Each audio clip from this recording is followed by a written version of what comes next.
नमस्कार। मैं एडवोकेट अभिजीत अजय मैंने आज का जो दिवस है 10 दिसंबर, ये एक बहुत महत्वपूर्ण दिवस है। बस इसी दिवस के संबंध में आप सबको मैं माहिती देना चाहता था, सबको जानकारी देना चाहता था। क्या आप जानते हैं कि आज जो 10 दिसंबर है, इसका महत्व क्या है? इसका महत्व ये है कि आज 10 दिसंबर 1948 को संयुक्त राष्ट्र यूनाइटेड नेशन के अंदर एक कन्वेंशन हुआ था।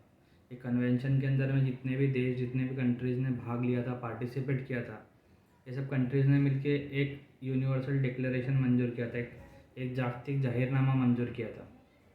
ये जागतिक जाहिरनामा, ये यूनिवर्सल डिक्लेरेशन क्या था? इसमें 30 अधिकार दिए गए थे, 30 आर्टिकल्स मंजूर किए गए थे। 30 आर्टिकल में विभिन्न प्रकार के आपके लिए अधिकार मंजूर किए गए थे। तो इसी को मानवाधिकार कहा जाता है। और आज का जो दिवस है, ये संपूर्ण विश्व में मानवाधिकार दिवस के तौर पे मनाया जाता है। अपने भारत से अन्य जितने भी देश, हर देश के अंदर में आज का दिवस मनाया जाता है।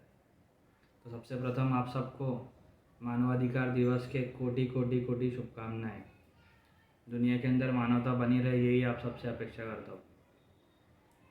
1948 के अंदर जब ये आर्टिकल्स मंजूर किए गए थे, 30 आर्टिकल मंजूर किए गए थे, मूलभूत अधिकार जिसे बोलते हैं हम, जिसे मानवाधिकार कहा जाता है।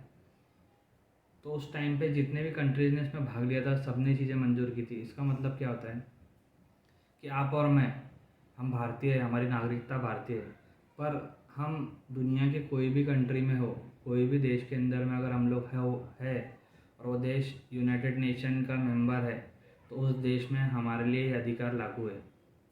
ये 30 अधिकार है, जो 30 आर्टिकल्स है, ये 30 मानवाधिकार हमारे लिए लागू है। ये मानवाधिकार का कोई हनन नहीं कर सकता है। इसके रक्षण के लिए United nation human rights council की स्थापना की गई है। इंटरनेशनल लेवल के ऊपर में यूनाइटेड नेशन, संयुक्त राष्ट्र और UNHRC, United nation human rights council, इसका रक्षण करती है।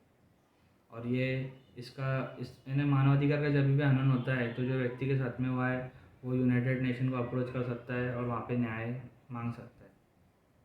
तो अब हम एक शॉर्ट में देखेंगे कि मानवाधिकार क्या है। 30 आर्टिकल है, पूरा आपको संपूर्ण पढ़ के तो नहीं बता सकता हूँ मैं, वक्त कम रहे।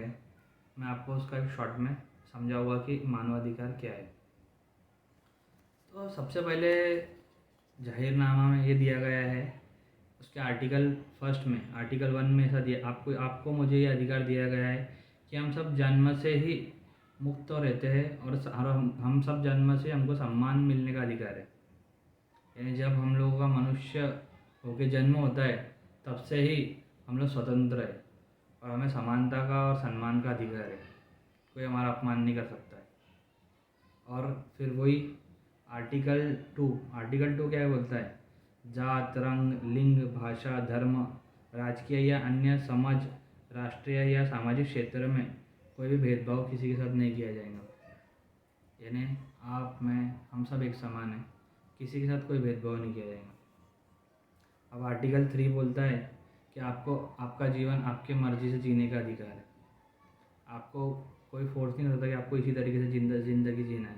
आपको अपने तरीके से जीवन जीने का अधिकार है। आर्टिकल 4 के अंदर में गुलामी से आज़ादी मिली। कोई भी इंसान दूसरे इंसान को अपना गुलाम नहीं बना सकता है। आज वो वक्त गया जब गुलामी चलती थी, आज कोई किसी को अपना गुलाम नहीं बना सकता है। आर्टिकल 5 में क्रूरता और अत्याचार से मुक्ति है। कोई भी इंसान दूसरे इंसान के ऊपर में क्रूरता या उसके ऊपर में किसी भी प्रकार का अत्याचार नहीं कर सकता है। ये भी आपको अधिकार दिया गया है मानवाधिकार में। अब आर्टिकल 6 में आपको क्या अधिकार मिला है कि जब आप कोई न्यायपालिका या कोई कानून के समक्ष आप खड़े हो, तो आपको वहाँ पे एक व्यक्ति के रूप में आपको मानने का अधिकार मिला है। इसका मतलब ये होता है कि जब आप किसी न्यायपालिका में या किसी कानून व्यवस्था के सामने खड़े हो, तो आपको सबसे पहले एक व्यक्ति के तौर पे देखेंगे। इसका आपको अधिकार मिला गया, ना कि आपको गुनहगार के तौर पे देखा जाएगा। और फिर आर्टिकल 7 में ये दिया गया आपको कि आप, मैं या कोई भी हो, सबके लिए कायदा एक समान रहेगा। यानी किसी को कोई विशिष्ट नहीं रहेगा। अगर किसी ने भी कोई कोई क्राइम किया है, तो क्राइम की उसको सज़ा मिलेगी, फिर वो चाहे कोई भी हो, वो कोई पद पे बैठा हो या कुछ हो, उसको उसका ऐसा यानी कोई विशिष्ट ये नहीं मिलना है। सबको एक जैसा अधिकार रहेगा, कानून के सामने सब एक समान रहेंगे। फिर आर्टिकल 8 में आपके जो भी मूलभूत अधिकार इसके अंदर आपको दिए गए हैं यूनाइटेड नेशन के ये जाहिरनामे में, इसका आपके मूलभूत अधिकारों का रक्षण किया जाएगा। जो भी संस्थाएं रहेंगी UNHRC तरह की जो संस्था है, ये आपके मूलभूत अधिकारों का रक्षण करेंगे। और जो देश में आप रह रहे हो, देश के अंदर में भी कोई ना कोई यंत्रणा रहेंगी जो आपके मूलभूत अधिकारों का रक्षण करेंगी। फिर आर्टिकल 9 है, आपको उचित वजह के बिना हिरासत में नहीं लिया जा सकता। जैसा मैं हूँ, मेरे हाथ में ताकत है, मैं बोलूँगा कि इनको पकड़ के आप अंदर कर दीजिए, इनको आप जेल में डाल दीजिए, तो वो नहीं चलेगा। बिना उचित कारण के आपको कोई अरेस्ट नहीं कर सकता। फिर आर्टिकल 10 है, आर्टिकल 10 में आपको निष्पक्ष सुनवाई का अधिकार है। यानी किसी के फेवर में, किसी के अगेंस्ट में काम नहीं किया जाएगा। न्यायपालिका के अंदर में जो काम होगा वो निष्पक्ष होगा, मेरिट के बेस के ऊपर होगा और वो कायदे के हिसाब से होगा। आर्टिकल 11 के अंदर में दिया गया है, जब तक के किसी भी व्यक्ति के ऊपर का गुनाह सिद्ध नहीं होता तब तक उसको निर्दोष समझा जाएगा। किसी व्यक्ति के ऊपर अगर गुनाह दाखिल हो जाता है तो गुनाह दाखिल होते से उसको गुनहगार नहीं मान लिया जाएगा। जब तक उसके ऊपर का वो गुनाह सिद्ध नहीं होता तब तक के वो कानून की नज़र में उसको बेगुनाह ही देखा जाएगा, उसको प्रिज्यूम किया जाएगा कि वो बेगुनाह है। अब आर्टिकल 12 में आपको गोपनीयता का अधिकार दिया है, राइट टू प्राइवेसी। आपको आपका जो आपका निजी मामले, उसको निजी मामले को गोपनीय रखने का पूरा अधिकार है। अब आर्टिकल 13 में आपको प्रवास करने का अधिकार है। आप एक राज्य से दूसरे राज्य में जा सकते, एक देश से दूसरे देश में जा सकते। जहाँ के जो नियम है, जो भी उनके आपको जो फॉलो करना है, उनके जो भी परमिशन लेने की, उसके साथ उसको लेने के बाद आप मुक्त प्रवास कर सकते हो पूरे पृथ्वी पे। आपको अभी आर्टिकल 14 के अंदर में आपको शरण लेने का अधिकार है। आपको पता है बहुत बार ऐसा हो जाता है कि आप सुनते हो कि शरणार्थी किसी ने आए, कोई दूसरे देश से आके हमारे देश के अंदर में शरण लेता है, तो ये इसको अधिकार है, राइट टू एसाइलम। आप दूसरे कंट्री से इधर आके आप शरण ले सकते हो। जो भी वो कंट्री के नियम होंगे उस प्रमाणे आप वहाँ पे ये ले सकते हो, शरण ले सकते हो।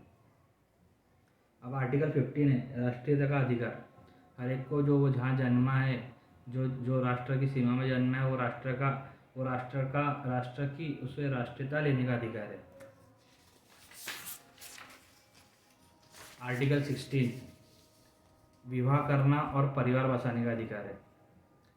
कोई भी इंसान दो लीगली जो जिनकी एज लीगल है, कानून के द्वारा तय की गई जो भी एज लीगल है लड़का लड़की की, वो दोनों मुक्त, अगर दोनों का फ्री विल है तो दोनों शादी कर सकते हैं।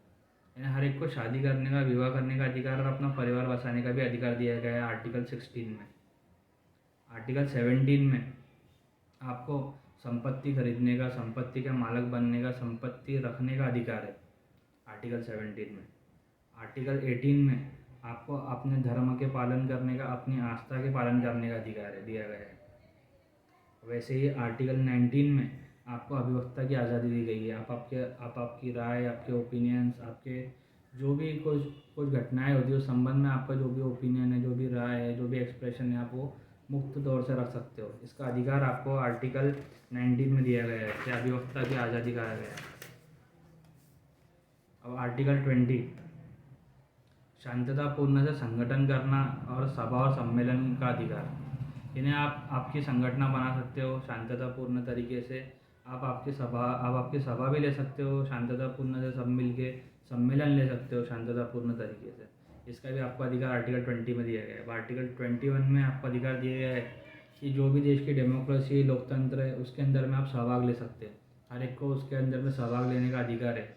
उसके अंदर में प्रत्यक्ष रूप से जाके चुने जाने का या चुनाव लड़ने का उसे अधिकार है। हर एक बंदा लोकतंत्र के अंदर में सहभाग ले सकता है। आर्टिकल 22 के अंदर में आपको सामाजिक सुरक्षा का अधिकार दिया गया है।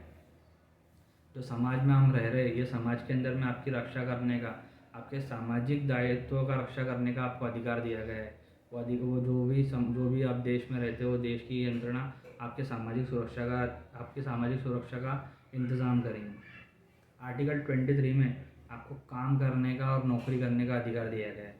आप काम और नौकरी कर सकते हो। आर्टिकल 24 में विश्राम और मनोरंजन करने का अधिकार दिया है। आप कामकाज कर रहे हो, कामकाज करने के बाद में बीच में ही आपको थोड़ा सा वक्त है फ्री मिला है तो उस वक्त में आप विश्राम कर सकते हो, आप आपका मनोरंजन कर सकते हो, इसका भी आपको अधिकार दिया गया है आर्टिकल 24 में।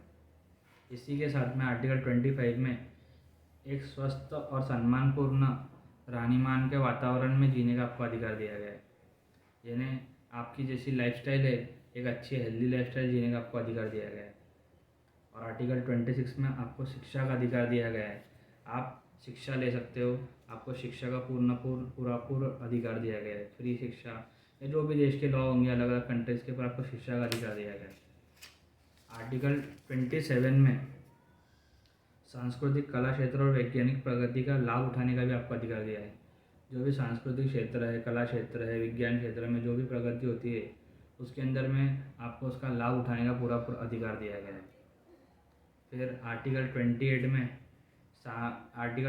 आपको ऐसा दिया गया है कि जाहिरनामे के अंदर में जो भी आपको हक अधिकार दिए गए उसका अगर कोई हनन होता है तो उसके प्रति आपको सामाजिक और अंतर्राष्ट्रीय स्तर पे आदेश प्राप्त करने का अधिकार दिया गया है। अगर आपका हनन होता है तो आप अंतर्राष्ट्रीय लेवल पे, सामाजिक लेवल पे जाके उसके लिए आप आपका अधिकार मांग सकते हो, आदेश प्राप्त कर सकते हो संबंधित न्यायपालिका से।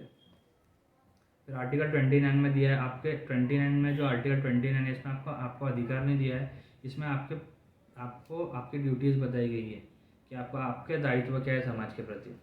वो आर्टिकल 29 में दी गई है कि आपको आपके समाज के अंदर में एक आप बोल सकते हैं कि सुजान व्यक्ति बन के जीना है, समाज की प्रगति हो इस तरीके से आपको बिहेव करना है, इस तरीके से आपको वर्तन रखना।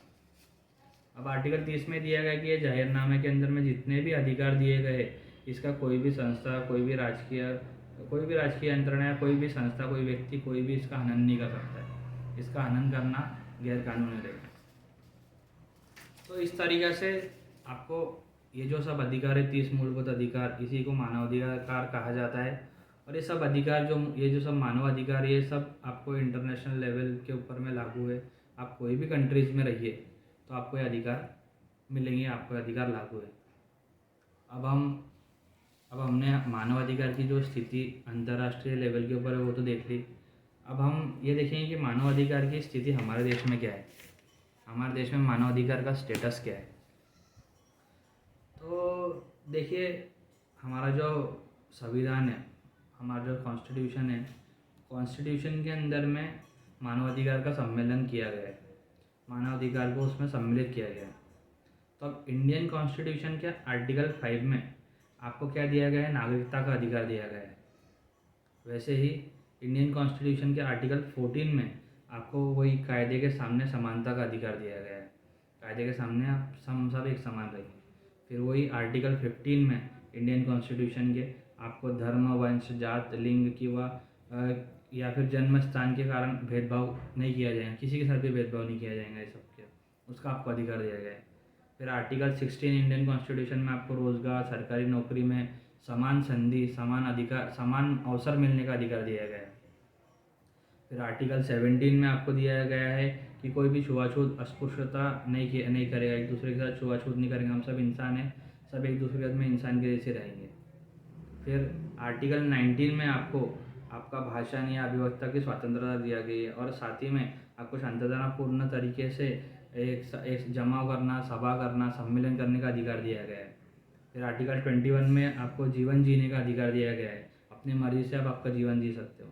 और फिर आर्टिकल 21A में आपको शिक्षा का अधिकार दिया गया है।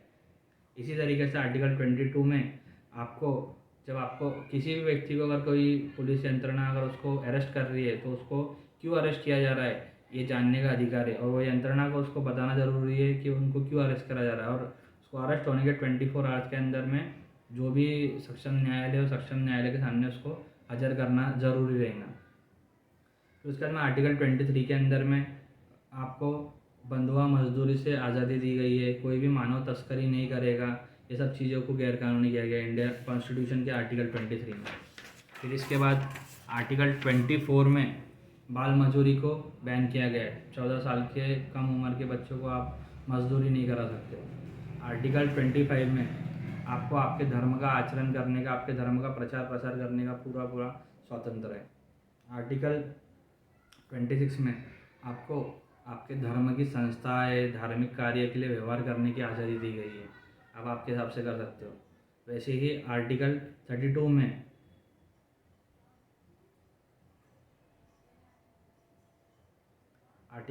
में आपको सुप्रीम कोर्ट के अंदर में रिट फाइल करने का अधिकार दिया गया है। जो भी मूलभूत अधिकार ये संविधान में, ये इंडियन कॉन्स्टिट्यूशन में दिए गए, वो अधिकारों का अगर कभी हनन होता है तो उसके प्रति न्याय मांगने का आपको अधिकार दिया गया है। तो आप जो भी सुप्रीम कोर्ट है देश के सुप्रीम कोर्ट में आप रिट पिटिशन फाइल करके अधिकार, आपका मूलभूत अधिकार का हनन होता है तो आप न्याय मांग सकते हो। वैसे ही आर्टिकल 226, आर्टिकल 226, इसमें मूलभूत अधिकार का अगर आपको हनन होता है तो आप हाई कोर्ट को भी अप्रोच कर सकते हो। कुछ मामलों में आप हाई कोर्ट को भी, जो भी संबंधित हाई कोर्ट है वहाँ पे भी आप रिट पिटिशन फाइल कर सकते हो। तो ये जो सब स्थिति है, ये मानवाधिकार की हमारे देश में स्थिति है। इस तरीके से मानवाधिकार का हमारे भारतीय संविधान, इंडियन कॉन्स्टिट्यूशन में समाविष्ट किया गया है। अब हमारे यहाँ जो यंत्रणा है, जो ह्यूमन राइट्स की यंत्रणा है, तो ह्यूमन राइट्स का कायदा हमारे यहाँ पे बनाया गया था 1993 में, ह्यूमन राइट्स एक्ट 1993। तो इसके अंदर में राष्ट्रीय लेवल पे NHRC की स्थापना करी गई है, नेशनल ह्यूमन राइट्स कमीशन, और स्टेट लेवल के ऊपर में SHRC, state human rights commission. तो आपके अगर मानवाधिकार का कहीं हनन होता है तो आप ये यंत्रणा के पास जाके आपका न्याय मांग सकते हो, आपके न्याय की मांग कर सकते हो। तो इस तरीके से मैंने आपको दोनों चीज़ें समझाई, मानवाधिकार आपके क्या है अंतर्राष्ट्रीय लेवल के ऊपर, और अपने देश में आपको क्या मानवाधिकार मिले। इसका उद्देश्य मेरा यही था कि हर एक के पास में पहुंचना चाहिए कि उसके मूलभूत अधिकार क्या है, कॉन्स्टिट्यूशन ने हमको क्या मानवाधिकार दिए हैं, और अंतर्राष्ट्रीय लेवल के ऊपर हमको क्या अधिकार मिलते हैं। ये सब बातें हर एक को जानना ज़रूरी है, क्योंकि आपको आपके अधिकार जब तक मालूम नहीं रहेंगे तो आप आपके अधिकार का वापर कभी नहीं कर सकोगे। बस यही मेरा आज का उद्देश्य था, और हर एक के पास तक यही बात पहुंचानी थी कि आज का जो दिवस है ये बहुत एक विशिष्ट दिवस है, क्योंकि आज मानवाधिकार दिवस है। तो हम सब ने आज चेरिश करना चाहिए कि हम सबको, आपको, मुझे, हम सबको कुछ अधिकार मिले हैं, और वो अधिकार आज के दिन मंजूर किए गए थे अंतर्राष्ट्रीय लेवल के ऊपर में। तो इस तरीके से मानवाधिकार का इतिहास रहा है, और इस तरीके से मानवाधिकार अपना उसका एवोल्यूशन हुआ है। मानवाधिकार इस तरीके से लाए गए इस देश के अंदर में। तो बस इसी तरह से मैं अपना ये वीडियो समाप्त करता हूँ, और इसके अलावा भी कोई लीगल टॉपिक्स के ऊपर में कोई वीडियो मैंने बनाना चाहिए तो आप ज़रूर मुझे कमेंट में बताइए कि ये टॉपिक के ऊपर मैं वीडियोस बनाऊँ। मैं अपना बेस्ट ट्राई करूँगा आपको इन्फॉर्मेशन देने के लिए। आप बिल्कुल मुझे ये करिए, और आपको कोई भी लीगल गाइडेंस या लीगल ये, आप मुझे कांटेक्ट कर सकते हो। मेरे चैनल को सब्सक्राइब करके या मुझे कांटेक्ट करके, मेरा कांटेक्ट नंबर डिस्क्रिप्शन में दिया है, आप उसको यूज़ कर सकते हो। तो आई होप कि मैंने आपको सबको मानवाधिकार की ठीक से माहिती दे सका, आपको पूरा उसकी जानकारी दे पाया हो। आपने ये वीडियो देखा, मुझे मानवाधिकार की जानकारी देने का मौका मिला, और आपने इतने वक्त से संयम से सब कुछ सुना, इसके लिए आपका मैं बहुत बहुत आभारी हूँ। यही मैं अपना वीडियो समाप्त करता हूँ। धन्यवाद। जय हिंद।